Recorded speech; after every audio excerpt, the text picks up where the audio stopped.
He had gone years without touching a single woman. They, on the other hand, had only ever been never truly touched. And one night, in a place where words meant nothing, a man showed love by doing the one thing no one else had ever done. He did not touch them. By the way, we noticed something small. Most people who watch these stories aren't actually subscribed to the channel. Maybe we get caught up in the moment or just forget to hit the button. But your support truly helps us keep creating stories like this. If this story moved you, don't forget to like the video, share your thoughts in the comments, and subscribe to the channel. The storm had passed, but the air still carried the scent of thunder and sweat-soaked regret.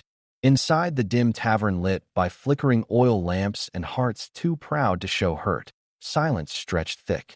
Men hunched over chipped tables, cards clutched in calloused hands, staring down fate with whiskey-wet eyes. And in the far corner, where the light barely touched the wooden planks, he sat. Marlon Stein. They called him Der Ries, the giant. Not just for the width of his shoulders or the way his boots seemed to crush silence into the floorboards, but for how he carried absence like a ghost on his back. People whispered he'd fought in places no man returns from whole, but no one ever asked. They didn't have to. His silence spoke in volumes too heavy for language. He wasn't there to play. He never was. But that night, something felt different, like time was folding in on itself and forcing every man into a decision he didn't know he was making. The table filled with familiar losers. Drifters, miners, oil handsmen with stories too wild to be believed and hands too dirty to be trusted. Then came the stranger. Slick coat, teeth too white, voice oily like lantern grease. "I go by Connor, boys," he said with a smirk. "Just got off the coast, but I brought a little spice from the east with me." Marlon didn't flinch, just watched, waiting. The cards passed, chips clinked. One by one, the table emptied. Only Marlon and Connor remained. The tension thickened like storm clouds ready to break. "Final hand," Connor said, slapping his cards down like he was slaying a beast. "Winner takes all, but I'm out of silver, out of boots, out of everything." He glanced over his shoulder, voice dropping. "Accept them."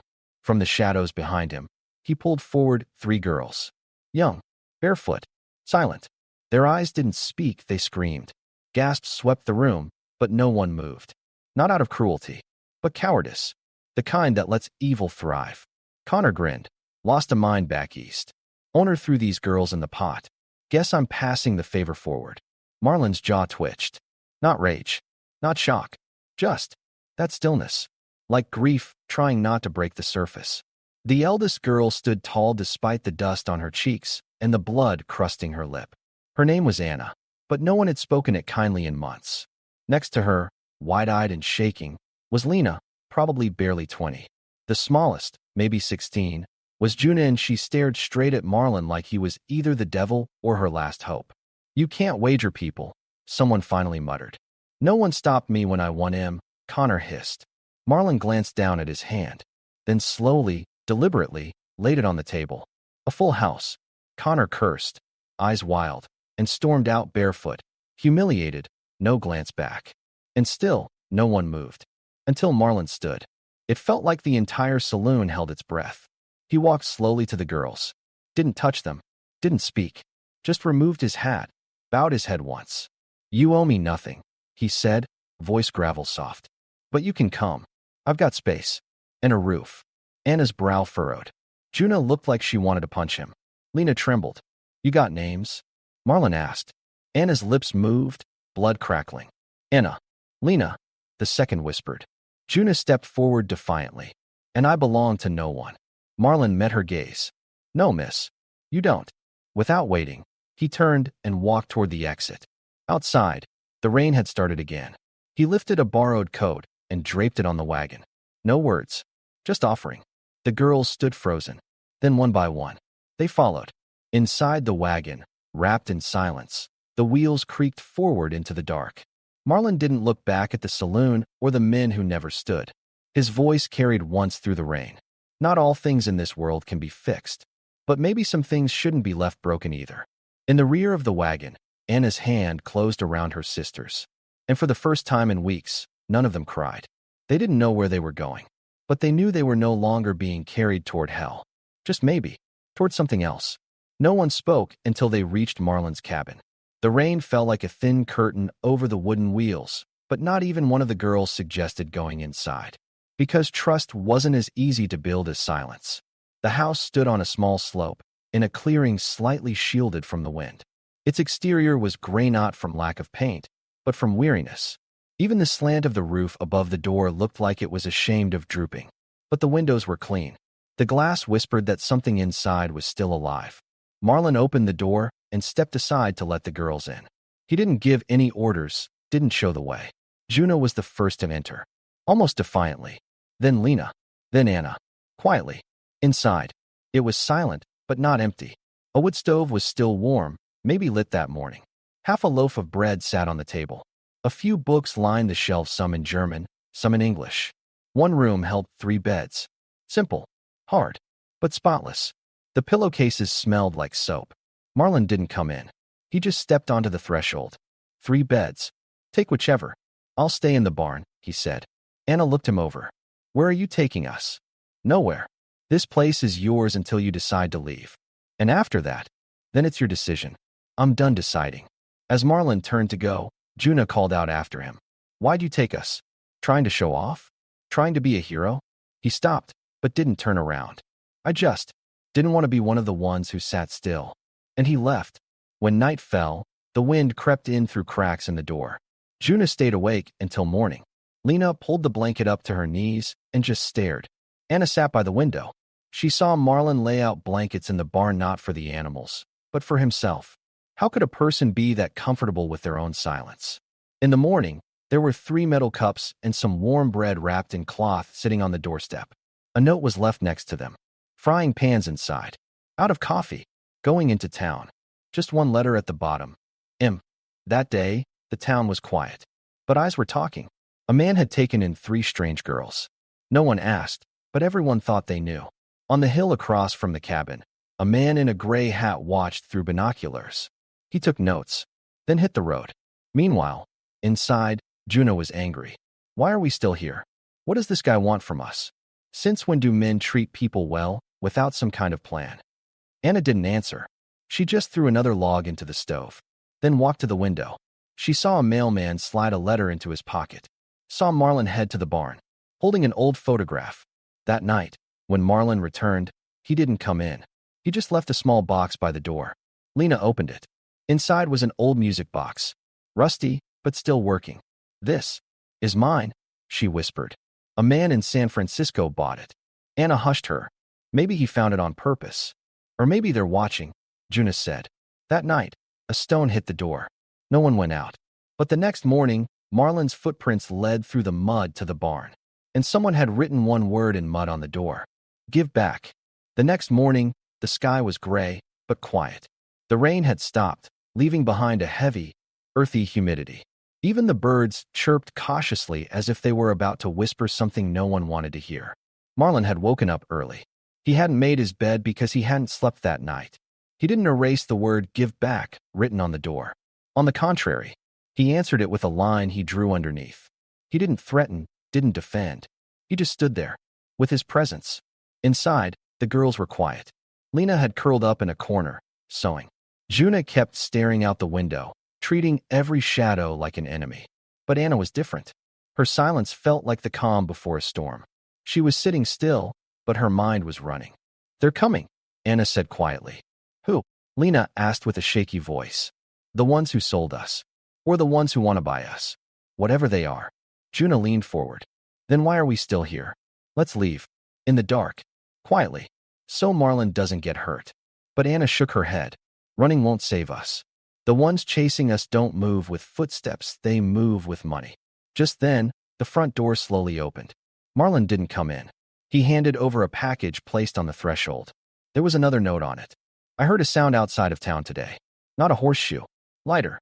Sneakier. Keep your eyes open. M. Juno crumpled the paper. He says keep our eyes open, but he's alone out there. What if they find him? That night, for the first time, all 3 sat by the window, taking turns, keeping silent watch. And right around midnight, maybe 3 o'clock, a light appeared in the distance. It wasn't a lantern. It wasn't a wagon. There was no engine sound. But there was wind. Artificial. and someone stepped out of it.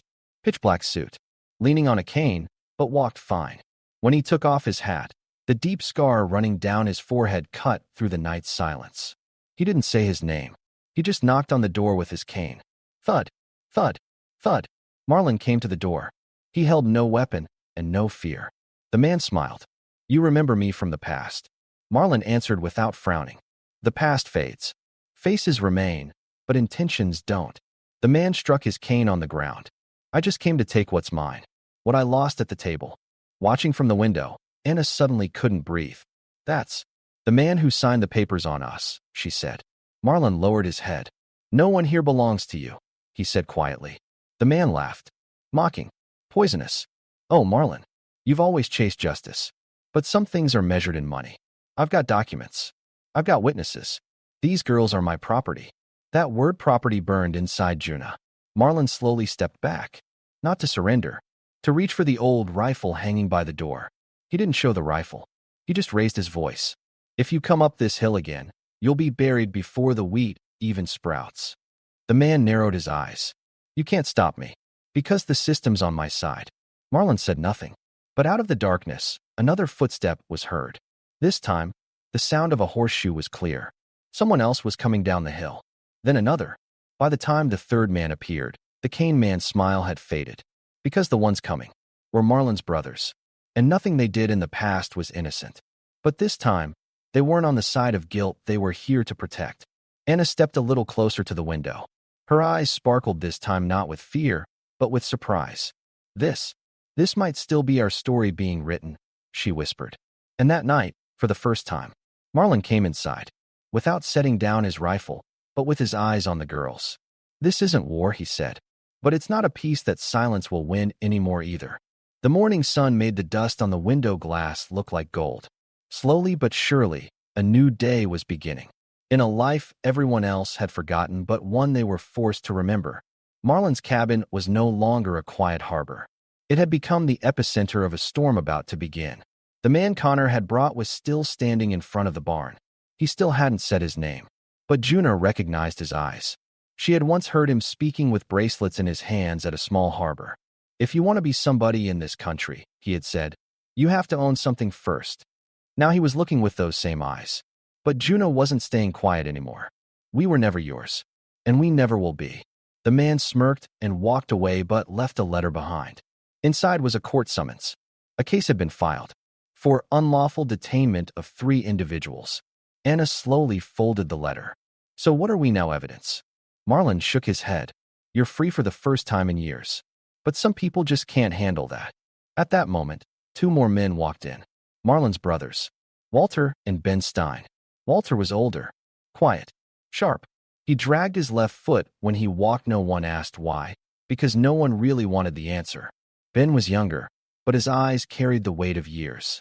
He used humor like a weapon, but he also understood truths buried in silence. Walter leaned toward Anna. You don't owe anyone in this house anything, he said.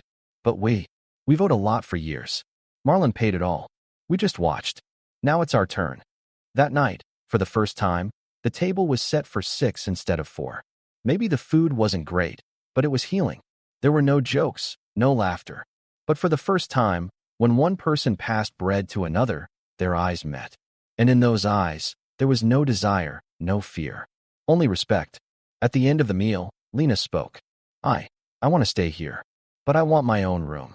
Ben raised an eyebrow. There are 3 beds, not 3 rooms. Marlon stepped in. We'll clear out the barn. Turn it into your room. I'm gonna live in the barn. No, Marlon said gently. The barn becomes a home if that's what you want it to be. Juna turned to Ben. Did you come here to mock us? Ben smiled. Not to mock. Maybe to get something back. What did you even lose? Our mother, Walter said. Quietly. For a moment, the room fell silent. In that silence, the stove creaked in the kitchen corner. And outside, a bell rang in the wind. But the bell wasn't at the cabin. It hung around the neck of a horse from town. Marlon looked out the window. Town's coming, he said. Sure enough, a small crowd was climbing the hill. The sheriff at the front, followed by the town elders. Some were from the church, some were shopkeepers. They weren't holding weapons. But their eyes made something very clear, suspicion. Hand them over, the sheriff said. Justice happens in court. Justice was made here, Walter replied. The sheriff lowered his head. This isn't legal. Anna stepped forward. But it's right. A woman beside the sheriff held up a large cross. The words slipped from her mouth. God wouldn't want this. Juno looked her straight in the eyes. God? Then why didn't God hear our names all those years? In that moment, the air felt like it had stopped moving. No one answered. The town walked away in silence. And that night, Marlon left the door open. Juno was the first to step inside. Then Lena. Anna stood outside for a moment longer. Then she looked up and said, My name's not Anna. Marlon turned to look at her. They burned my name when I was little. I'll choose a new one now. And this time, I won't belong to anyone. Marlon nodded. I'll be waiting for the day you tell me your new name. And that night, for the first time, a song echoed through the cabin. From Lena's voice, it was a small melody. An old folk tune. But the words had changed. There was no pain in the song anymore. Only the sound of resistance. The next morning, a reddish light poured over the hill on the eastern side. But this time, the sunrise didn't bring hope, it brought a warning. Because during the night, something else had echoed through the valley. A court summons, left at Marlon's door, bearing an official government seal. The plaintiff, Connor Talford. The charges, harboring people without permission, aiding illegal immigrants, and disturbing public order. And the trial date was set. 1 week. The silence inside the cabin, for the first time, wasn't born of peace, it came from worry. Marlon was heating water in the kitchen, but his hands were trembling. His eyes were on Anna, the woman who no longer let anyone call her Anna, yet still hadn't told anyone her new name. Her silence wasn't for hiding anymore. It was for thinking, and that was more dangerous. Juno left the door open. Let's go, she said clearly. None of us are going to win this trial. But Walter, carrying another log toward the barn, answered without stopping. Running this time would mean losing. Ben smiled. And this time, we're not running. That day, the three brothers Marlon, Walter, and Ben set up a table outside the house. On it was a map, a sketch stretching across the nearby hills. It had fences drawn, imagined trenches, and calculated escape routes. Like a war plan. But this war wouldn't be fought with guns, it would be fought with honor.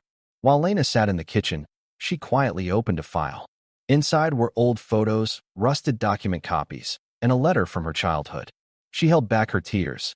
She was trying to understand how Marlon finding the only thing she had ever kept safe, her music box, still made her feel like she belonged. Meanwhile, Juna had gone outside. With sharp knives in her hands, she was carving the wooden logs near the fences. Ben watched from a distance. Hey, what's this? Are you making war totems now? Juna paused for a second. I'm writing names, she said. But not the ones we gave ourselves. The ones they gave us. Ben came closer. Sure enough, each plank had an old label carved into it. Number 327. Cargo 6B. Chinese woman, Customs 11. All were labels someone had made up to tag them. Juna was scratching them out, crossing them off, then writing new names underneath. Lena, her own choice. Juna, her war name. Myra, Anna's new name. Finally revealed. When Marlon arrived, he handed her a piece of paper. Myra, he asked. Anna nodded. Yes. It means tree root. It doesn't belong to one place, but it can feed from anywhere. Marlon looked at her for a moment, then said just one sentence. I'm a migrant too. I just forgot. That night, silence returned. But this time, it was a silence of waiting. And what they waited for arrived. At midnight, a group of men made camp in the lower valley. 3 of them had rifles. The 4th was the man with the cane, Connor. But he wasn't alone. There was a man in a black suit claiming to be a government official. He didn't show a badge, didn't present any ID. He just said, "We're coming." The next morning, before Juna even woke up, someone had been outside. A new table was set up near the barn. On it sat just one item, an empty bed frame. Next to it, a small note. There's room in this house for everyone who stays. But this house cannot hold anyone prisoner. Myra picked up the note. She read it for a while. Then she turned around. And for the first time, she took Marlon's hand. You didn't choose us, she said. But we chose you. This isn't your story anymore. It's ours now. It wasn't the day of the trial. But everyone was there. Dust was rising from the road leading out of the valley. No horsemen, this time motor cars, government-labeled trucks, journalists, and official-looking men taking notes had arrived. At the front walked the man with the cane, Connor Talford, this time without a hat. His face was bare, his smile poisonous. On the porch, Marlon stood tall. Walter was beside him, Ben on his left. Inside the house, behind the slightly open door, Myra, Juna, and Lena watched in silence. A government official stepped forward. He pulled out a few documents from the pocket of his jacket. "Mr. Stein," he said, "there's an open investigation against you. A complaint that these women are being held here, denied their civil rights, and are not legally yours." Marlon nodded. "I know." The official continued. "We've come to take you into custody. The women will be taken to immigration." Right then, Myra stepped outside. Then Lena. Finally Juna. They wore simple dresses, but the way they walked, it was a statement. Slow, steady, unbending. Myra stepped forward and spoke loudly. "We don't belong to this man, but we don't owe him either." Juna took a step. "We're here by choice. No one kept us here. On the contrary, he was the first to ever. Let us be as we are." The official bit his lip. "But you were bought and sold on paper. We're following legal procedure." That's when Walter stepped forward, holding a notebook. "You wrote down your days in this house with your own hands, didn't you?" he asked the women. Lena nodded. "We recorded everything, day by day. Who came, who left, what we ate, what we said." Walter handed the notebook to the official. "Then no one else gets to write your story." Connor lunged forward. "These formalities don't matter. These women were mine." Myra narrowed her eyes. "Then why didn't you ever learn our names?" Juna stepped up, holding the wooden totem she had carved. On it was her old name scratched out. Her new name shone, Juna. She laid the totem at the feet of the man with the cane. "We're not something to return," she said. "But if you like, we can bury your identity right here." After that, silence fell over the place. The government official lowered his head. Then, from his pocket, he pulled out another paper. Without saying a word, he handed it to Marlon. It was a document, a decree recognizing the legal status of the three women. Not temporary asylum, permanent citizenship. Myra couldn't hold back her tears. Lena wrapped her arms around Marlon's arm.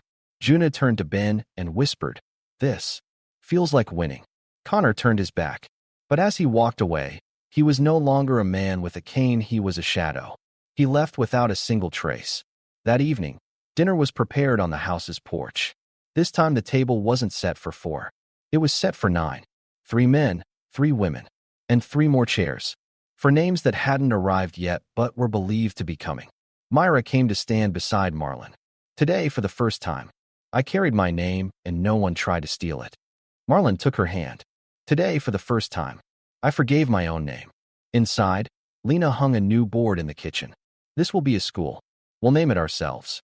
Underneath, she wrote in 3 languages. Osgerluck, Freiheit, freedom.